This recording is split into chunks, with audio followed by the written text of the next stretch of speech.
nous écoutez, qui nous regardez. Bonjour Luc, Bonjour Mehdi, comment vas-tu aujourd'hui? ça va bien? Tu as passé une bonne semaine? Oui. Tu as préparé ton émission? Embarquement immédiat. En backup immédiat. Bon, on te laisse toute la place, Luc. Puisque nous avons encore parlé d'une histoire de barque. Toujours une histoire de Donc la dernière fois, c'était Jésus dans la barque. Oui. Mais là, Jésus n'est pas dans la barque. Et il y a encore un enseignement sur la foi. Comme toujours. Toujours. Ceux qui avaient mangé étaient environ 5000 hommes. Donc on repart de la fin de la multiplication Oui. des pains. Sans compter les femmes et les enfants. Aussitôt après, Jésus obligea les disciples à monter dans la barque et à passer avant lui de l'autre côté du lac, pendant qu'il renverrait la foule. Quand il l'eut renvoyé, il monta sur la montagne pour prier à l'écart. Et comme le soir était venu, il était seul. Donc Jésus crée une situation. Il a prêché, il a multiplié les pains, il écarte ses disciples. Et c'est lui-même qui va se charger de la foule. Et puis il va commencer à prier son Père Céleste. Alors Luc, quand tu as lu, tu as dit, pendant il est monté à la montagne. C'est toujours à la montagne de Génézareth? Ou alors Génézareth, c'est l'autre côté du lac. Oui, donc alors Là, c'est plutôt côté Tibériade. Tibériade. Et Capharnaüm. D'accord. Ouais. Et toujours une question encore qui me suit. Et pourquoi Jésus s'est mis à l'écart? Et il le faisait souvent. Oui. Il le faisait souvent. Jésus, c'est dans la communion avec son Père Oui. qu'il recevait ses directives et qu'il trouvait la force de faire ce qu'il faisait. D'accord. Et il en est de même pour nous. Jésus dit, sans moi, vous ne pouvez rien faire. Et priez le Père Céleste qui vous le rendra. Donc on n'est pas en autonomie, mais nous sommes dépendants de celui qui nous a créés et qui nous a sauvés. Nous sommes dépendants de lui et de son esprit. Mais ce qui est intéressant là, c'est que il est des situations où Jésus nous éloigne de lui. Ça peut paraître bizarre. Ouais, mais pour quelle raison? Parce que nous sommes appelés à la communion Oui, voilà. avec lui. Et pourtant, Jésus nous éloigne de lui. Et il y a ce que tout chrétien a vécu, des moments, ce qu'on appelle des moments de désert, Oui. où il semble que Dieu est absent, il semble que Dieu n'est pas là, il semble que Dieu nous a laissé tomber. Oui. Et là, c'est les moments les plus difficiles pour la foi. Parce qu'il faut réellement être sûr de ce que l'on croit. Puisqu'il n'y a pas d'événement émotionnel ou spirituel ou même tangible qui viennent nous conforter dans notre foi. Mais ne reste que je crois, je sais, Dieu m'a convaincu que c'est vrai. Donc même si il semble qu'il est complètement absent, je sais que j'ai raison de croire en lui. Et je sais que j'ai raison de croire ce qu'il dit. Maintenant, dans le cadre de Jésus ici, il y a un deuxième point, qui n'est pas dans l'évangile de Marc, mais dans l'évangile de Jean, juste après le même récit de la multiplication. Jésus, sachant qu'ils allaient venir l'enlever pour le faire roi, se retira de nouveau sur la montagne, lui seul. Donc ça, c'est ce qu'on appelle le texte parallèle. Et pourquoi Jésus avait besoin de prier tout seul son Père Céleste? Parce qu'il y avait une tentation. D'accord. Et on sait par le récit de Luc que Jésus a été tenté avant de commencer son ministère public et que le diable lui a montré tous les royaumes de la terre en disant tout ça, ça m'appartient. Mais si tu te prosternes devant moi, tu seras le chef. Je te le donne. Et Jésus savait le fonctionnement psychologique et sociologique d'une foule. Jésus, sachant qu'ils allaient venir l'enlever pour le faire roi. Et Jésus est réellement le roi. Il est roi.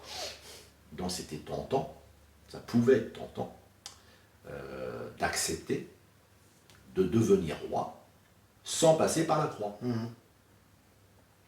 Et là, Jésus avait besoin de prier. Il a besoin d'être seul D'accord. pour prier devant Dieu et que les choses soient claires dans son cœur, soient claires dans son esprit, pour résister le lendemain quand la foule va venir vouloir le faire roi. Et remarquez là aussi comme c'est piégeant pour ceux à qui Dieu fait la grâce de faire des miracles, d'avoir une parole qui émeut les foules, d'avoir des révélations surnaturelles. Les gens veulent vous faire roi. Ils veulent faire de vous ce que vous n'êtes pas. Jésus est vraiment roi. Donc même lui qui est réellement roi ne voulait pas que ce soit la foule qui l'établisse roi, que ce soit son Père Céleste qui le déclare roi. Alors nous qui ne sommes pas rois, raison de plus pour nous méfier quand on veut nous mettre à une place qui n'est pas la nôtre. C'est vrai. Donc voilà une raison. Alors les disciples sont dans la barque. Il fait nuit, il était 2-3 heures du matin. La barque, déjà au milieu de la mer, le lac, était battue par les flots, car le vent était contraire. À la 4e veille de la nuit, Jésus alla vers eux, marchant sur la mer. Quand les disciples le virent marcher sur la mer, ils furent troublés et dirent « C'est un fantôme !» Et dans leur frayeur, ils poussèrent des cris. Jésus leur dit aussitôt « Rassurez-vous, c'est moi. N'ayez pas peur. » Alors si Jésus peut nous éloigner de lui, il vient à notre rencontre dès que c'est nécessaire.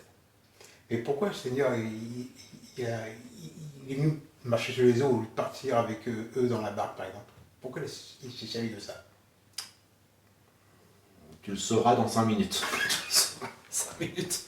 Dans 5 minutes, tu le sauras. Ah, donc j'ai une question. Vu que Jésus, ce qu'il avait fait avant par rapport quand il dormait qu'il a fait calmer la tempête, le vent, là ils ont vu la puissance que Jésus avait. Donc pourquoi ils étaient encore étonnés de voir Jésus par exemple marcher sur les eaux? Bon, c'est vrai que c'est pas commun que quelqu'un marche sur les eaux. Ce n'est pas commun du tout. Et jamais ils ont lu dans la loi de Moïse Que quelqu'un marchait sur les eaux. qu'un jour ils ont vu Dieu fendre les eaux. Oui. Donc ils puissent quitter l'Égypte et entrer dans le désert avant le pays promis. Avec Josué, ils ont vu Dieu aussi ouvrir encore les eaux pour qu'ils puissent entrer dans le pays de Canaan. Mais il n'est nulle part écrit qu'un jour, celui que Dieu a envoyé marcherait sur les eaux. Alors, l'explication la plus plausible, c'est que c'est un fantôme. D'accord. Ils croyaient facilement aux fantômes. Même après que Jésus est ressuscité, ils croyaient que c'était un fantôme. Donc c'était vraiment dans leur mentalité. D'accord. Alors nous, on a du mal à croire aux fantômes. C'est pas dans notre mentalité. Donc nous, on va dire, il doit avoir un appareillage électronique sous les pieds. Oui. Nous, on est comme ça. Parce C'est vrai. on est dans une civilisation comme ça. Donc on cherche où est le truc. Oui, c'est vrai. Est-ce que c'est magique? Voilà. On est comme ça. Mais Jésus, rassurez-vous, c'est moi, n'ayez pas peur. Alors, Pierre lui répondit, Seigneur, si c'est toi, ordonne que j'aille vers toi sur les eaux. Et il dit, viens. Pierre sortit de la barque et marcha sur les eaux pour aller vers Jésus. Mais, voyant que le vent était fort, il eut peur.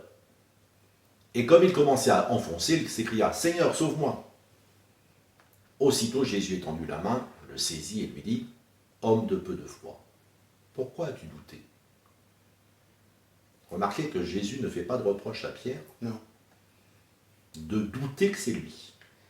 Par contre, dans le récit que tu viens de dire, Luc, c'est que il demande à Jésus, si c'est toi, ordonne que je vienne. Et quand il marche sur les eaux, il est plus après attiré par le vent qui fait couler, enfin, comme quelque part. Oui, Au lieu de regarder à Jésus, parce qu'il lui demande. Et parce que tous ses sens lui disent qu'il va couler. C'est-à-dire? Il y a le vent. Oui. Le vent était fort. Il eut peur. Et il commençait à enfoncer. Oui, il commence à s'enfoncer, c'est vrai. Donc, au début, ça répond très bien. Il est sur l'eau. Mais après 10 mètres, quand il voit qu'il enfonce, il sait que la loi de la gravité, même si Newton n'était pas encore né, c'est bien que ce qui va se passer par la suite, qui va s'enfoncer encore plus. Seigneur, sauve-moi. Donc il y a... Mais ce qui compte, c'est la démarche de foi.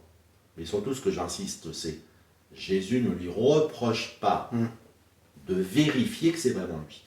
Et ça, pour ceux qui nous regardent, c'est important. C'est, vous faites une expérience surnaturelle, ne croyez pas trop vite que c'est Dieu. C'est vrai. L'apôtre Paul dit, éprouvez les esprits. C'est vrai.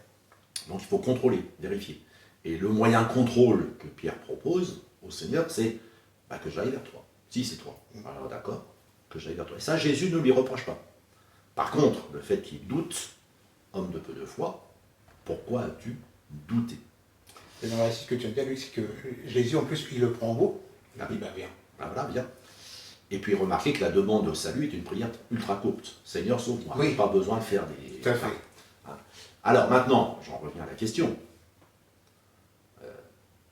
Pourquoi tout ça? Et ils montèrent dans la barque, et le vent cessa. Ceux qui étaient dans la barque vinrent adorer Jésus et dire, tu es véritablement le Fils de Dieu. Dans le récit de la semaine précédente, on est resté sur une question. Oui. Qui est celui-ci à qui obéissent même le vent et la mer? Donc les apôtres n'ont pas de réponse, mais ils ont une question. C'est déjà bien de poser une question. Jésus est plus qu'un homme normal. Bon, c'est bien.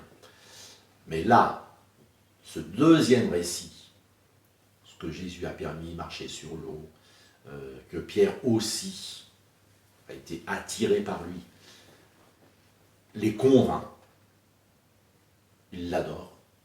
Tu es véritablement le Fils de Dieu.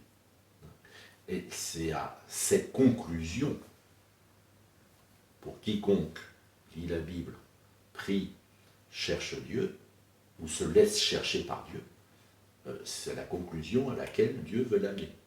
Celui-ci est mon Fils, en qui j'ai mis toute mon affection, écoutez-le. Jésus est le roi, pas le roi qu'on peut faire de lui, mais il est le Fils de Dieu, le roi des rois, de toutes sortes. Est-ce qu'on peut dire que pour eux, c'est une révélation? C'est une révélation, tout à fait. Merci Luc. À la semaine prochaine, Luc. Merci de nous avoir écoutés et regardé. Que Dieu vous bénisse et à la semaine prochaine.